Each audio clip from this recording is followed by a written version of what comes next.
What I love about what you've just talked about, because you've just walked through the entirety of your biggest crucible, which you've talked about many times in many venues, in many places. You've given speeches about it. You've done interviews about it.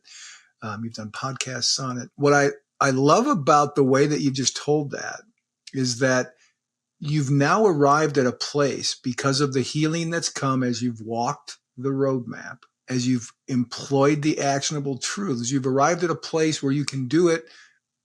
Tell me if this is accurate.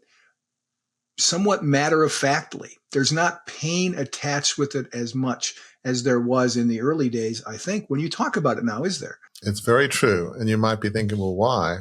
Because I've moved beyond my crucible. Right. You know, I'm not defined by my worst day. I am, from my perspective, leading a life of significance, a life on purpose, dedicated to serving others. I love what I do beyond the crucible. I happen to be an elder at a non-denominational church in Maryland. I've been on my kids' school board, which is a Christian school, as a number of other nonprofits that we support that I help advise and I'm involved in different ways. I'm involved in things I deeply care about. And so I don't wallow in what happened with the takeover of the family business, John Fairfax Limited. Doesn't mean I'm not triggered from time to time, but I don't really think about it much. So it's easier to look back at what happened when you've moved on and you've had years of helping people. And frankly, my self-image was so low. There was a time in which I would think, I couldn't lead my way out of a paper bag is the image that I had. I couldn't really help anybody.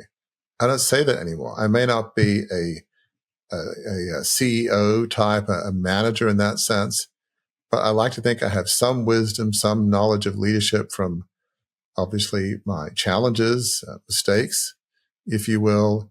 I'm a certified International Coach Federation executive coach. So through my coaching, being on nonprofit boards, I like to think the thought leadership we have here Beyond the Crucible, from learning from my guests, I like to feel like I am having an impact in my own way.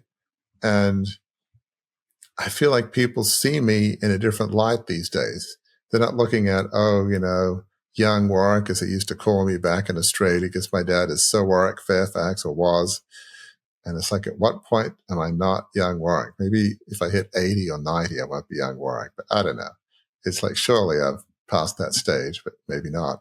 I'm not defined by that anymore. People see me very differently. I even feel like I'm respected in some sense, where back in the day, I'd say, how could anybody respect me? I just wanted to hide. I'm not worthy of respect. I deserve everything I get. All those terrible cartoons in the Australian paper, deserve them all. I mean, that was almost my subconscious sense. I don't look at it that way. I'm not perfect. I'm pretty, if not very self-aware, just because I'm a reflective person.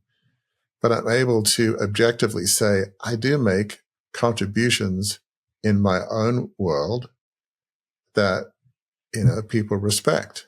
And, I'm grateful to be able to make a contribution and not being seen as this idiot young person that could have had it all and just blew it because of his stupidity and naivety.